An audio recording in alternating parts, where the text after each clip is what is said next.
সুপ্রিয় দর্শক, আসসালামু আলাইকুম। কেমন আছেন সবাই? আশা করছি যে যেখানে আছেন ভালো আছেন এবং সুস্থ আছেন।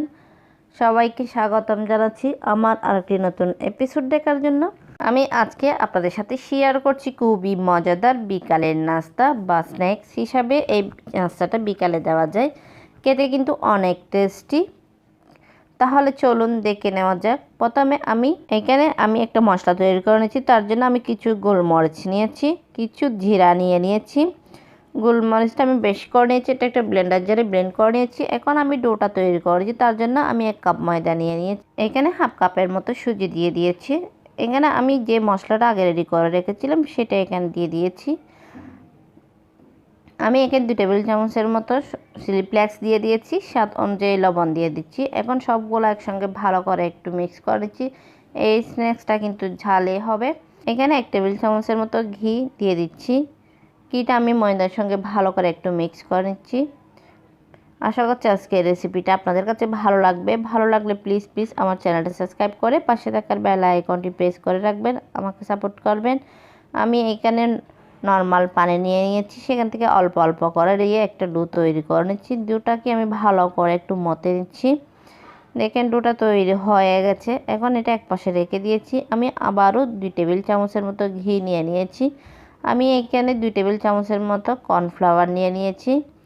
এখন কর্নফ্লাওয়ার আর ঘি দিয়ে একটা ব্যাটার তৈরি করে নিয়েছি। দেখেন ব্যাটারটা তৈরি হয়ে গেছে। এখন এটা একপাশে রেখে দিচ্ছি। আমি এখন ডোটা নিয়েছি। ডোটাকে আমি ছোট ছোট লিচি কেটে নিচ্ছি। দেখেন ছোট ছোট লিচি কাটা হয়ে গেছে। এখন আমি পাতলি করে রুটি বেলে নিচ্ছি। যে ব্যাটারটা ঘি আর কর্নফ্লাওয়ার দিয়ে করেছিলাম সেটা রুটির মধ্যে দিয়ে দিচ্ছি। রুটিটা কিন্তু আমি একদম পাতলা করে বেলে নিয়েছি। পোড়া রুটির মধ্যে দিয়ে একটু লাগিয়ে নিচ্ছি। দেখেন রুটির উপর আরেকটা রুটি দিয়ে দিচ্ছি। দেওয়ার পরে আমি আবার একটু ঘি লাগিয়ে দিচ্ছি। এইখানে কিন্তু আমি টোটাল 5টা রুটি বাস করে নিয়েছি। এখন আমি রুটিটাকে ভালো করে আবার একটু বাস করে নিচ্ছি। এই স্ন্যাক্সটা কিন্তু তৈরি করা খুবই সহজ, খেতে কিন্তু অনেক টেস্টি, ঝাল এবং ক্রিপসি হয়। দেখেন বাসটা করা হয়ে গেছে। এখন আমি এই স্ন্যাক্সটা মাঝখান থেকে কেটে নিচ্ছি। এইটা দেখে বুঝে নিতে হবে এটা কিভাবে তৈরি করা হয়। দেখেন এই স্ন্যাক্সটা কিন্তু তৈরি হয়ে গেছে। বিকালে চায়ের সাথে কিন্তু সার্ভ করা যায়। বাসায় মেহমান আসলে কিন্তু এই স্ন্যাক্সটা ঝটপট রেডি করে চায়ের সাথে সার্ভ করতে পারেন। ছোট বড় সবারই পছন্দের একটা স্ন্যাক্স।